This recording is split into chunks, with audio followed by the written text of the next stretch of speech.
Welcome to the Suffolk Regiment Living History Society, a presentation on the platoon composition. This is a really quick video just designed to explain exactly who makes up which parts of the platoon, what their functions are in really loose terms, and how they relate to each other. So first of all, we've just got a quick legend here, just so we know what their symbols are on the maps. This will be useful going forward into future videos. So a quick breakdown. Obviously, you have the riflemen, who are the core of the platoon. They make up the vast majority of the men. But starting at the top, we've got the platoon commander, normally lieutenant, second lieutenant, platoon sergeant, a mortar NCO, section commander, a mortar man, second in command of a section, the rifleman as mentioned, a Bren gun, and then the platoon commander's batman. So starting with platoon headquarters, as mentioned, normally this would be run by a lieutenant or second lieutenant. There are some occasions when it would be run by sergeants, and even in some cases be run by captains, if they've just been promoted, but this was not the norm, and normally commanded by a lieutenant or second lieutenant. A platoon sergeant, and he would be an experienced senior non-commissioned officer, responsible to the lieutenant for the administration, the order, conduct of the men. His job in contact would be things like supplying ammunition, looking after prisoners, looking after casualties, the general admin of the platoon. Then you have the platoon commander's batman. Seems a bit alien to modern mindset, but there was a man who was paid actually quite a bit extra, and it was quite a sought after role.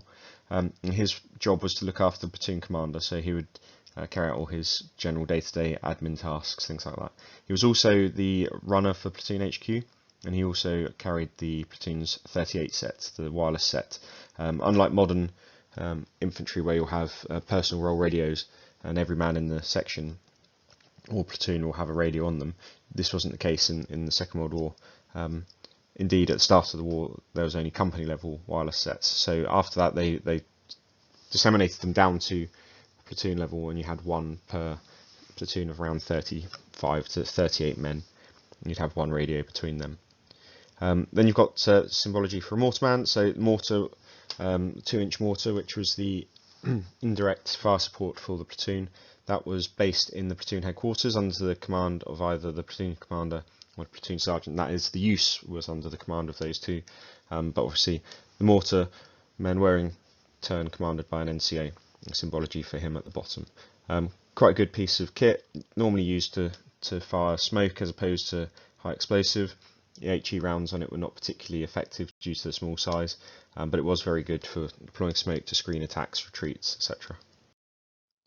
Okay, so platoon broken down as it says here. So you've got the platoon HQ at the top, then you've got the three sections underneath. Now the platoon headquarters, although the people we've gone through do form that headquarters, it was quite often subdivided into further sets depending on what was going on. It was quite common for you to have what was called an O group with the platoon commander, all the section commanders, the mortar NCO, a runner, and the batman, and that would be how the platoon would normally advance, or if it was moving along. And they're there with the platoon commander for the very simple reason that he can give very quick battle orders to them should they be engaged in whatever direction, whatever the situation was. And then behind them you'd have the platoon headquarters run by the platoon sergeant, and the reason for that would be he's firstly a long way from the platoon commander, so should something happen to the platoon commander, he can step in. He's not likely to be taken out by the same mortar round, for example. So you've got a bit of redundancy there. And he'd also have the mortar men with him, and the reason for that would be that they're a little bit further back. They're not going to be directly engaged should they be contacted by the enemy. Obviously the NCOs, after that orders group, the ones in the O group, they would run back to their sections and execute whatever it is the plan was that was given to them by their platoon commander. So here we have the section structure. This is taken from Infantry Training Part 8, full reference at the end of the video, along with a couple of other links to videos that might be quite useful. First thing to note is that the section is broken down into two parts. You've got the rifle group, which is the top row you see there, and then you've got the Bren group, which is at the bottom. Okay, so the individual roles. The first one you've got is the section commander. So he is normally a corporal. He is an overall command of the section, how it's used in the field, its tactical application, and ensuring that that section does whatever it is that the section's been ordered to do. He's normally armed with a Sten, a submachine gun or machine carbine. For the simple fact that the upper echelons didn't really trust infantry soldiers for quite some time, even after the war, with semi-automatic or automatic weapons as a whole. For example, the SLR was still only a single-shot weapon. So in our period, the section commander is armed with a submachine gun, but most of the other infantry soldiers are armed with rifles. Earlier on in the period, he would likely be armed with a Thompson submachine gun, or indeed, if you go to the start of the period, he'd be armed with a rifle, same as most of his section. Moving on to the riflemen, we have numbers 1 to 6, and they make up the remainder of the rifle group along with the section commander. Their primary purpose is to act in scouting roles or defence, carrying ammunition for the Bren gun, things like that. They're not really intended as a killing force, in the sense that they're not intended to provide the main firepower for the section. They're more designed to close the enemy and kill with the bayonet, as you'll see if you watch some of the other videos about section attack, etc. They are armed with rifle, normally number 4 Mark 1 in Northwest Europe, and they can use this for personal defence and for suppression, but that is not their primary purpose. Their primary purpose is to be the manpower in a section to carry the ammunition for the Bren gun, and each man would carry 2 magazines along with his own personal ammunition. So we move on to the Bren group on the bottom row. You've got the 2IC of the section, who's a lance corporal.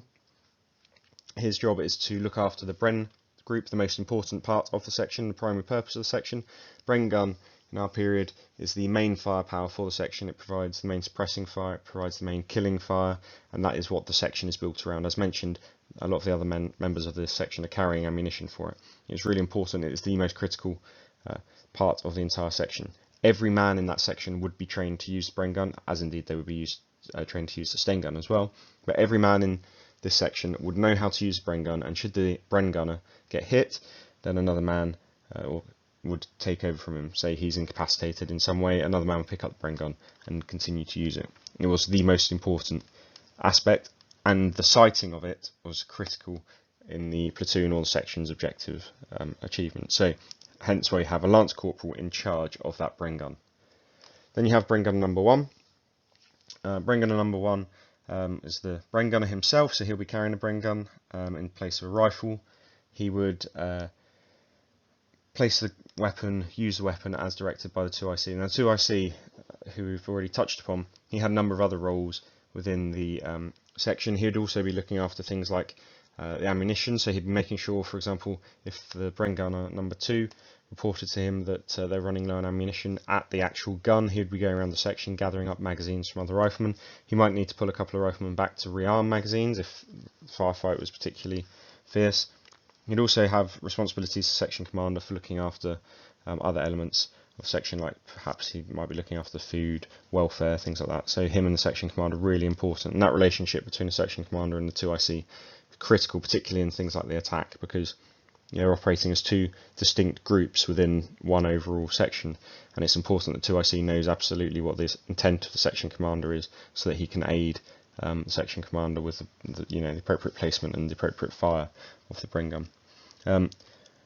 Bren gunner number 2, as we've flicked up there, his primary function was to assist the Bren gunner number 1 with the loading of the weapon, the cleaning of the weapon, maintenance of the weapon, changing barrels should they overheat, or at the time that they're supposed to be changed, i.e. after every 9 magazines, or sustained firing for a minute. If he would also carry on him utility pouches, which would have additional magazines, as well as his normal webbing, which would have magazines for the Bren gun. So he was really an important part of keeping that Bren. If he was lost for whatever reason, then the Bren gun would be much less efficient and much less capable of carrying out its primary function. Both the rifleman, Bren gunner number 2, and the 2IC would be armed with a rifle as well. 2IC would also carry usually carry a machete, and the idea was that he could clear an area for better placement of the Bren gun should it be required. Okay, so references for today. We've got Infantry Training Part 8, Fieldcraft, Battle Drill Section and Platoon Tactics 1944. Really useful pamphlet. There were earlier ones, Infantry Section Leading 1938 for example. Also useful for seeing how things have evolved through the period, but what we're looking at here is the 1944 version, and the reason we're doing that is because Suffolk's focus primarily on 1944 onwards. That's our primary period.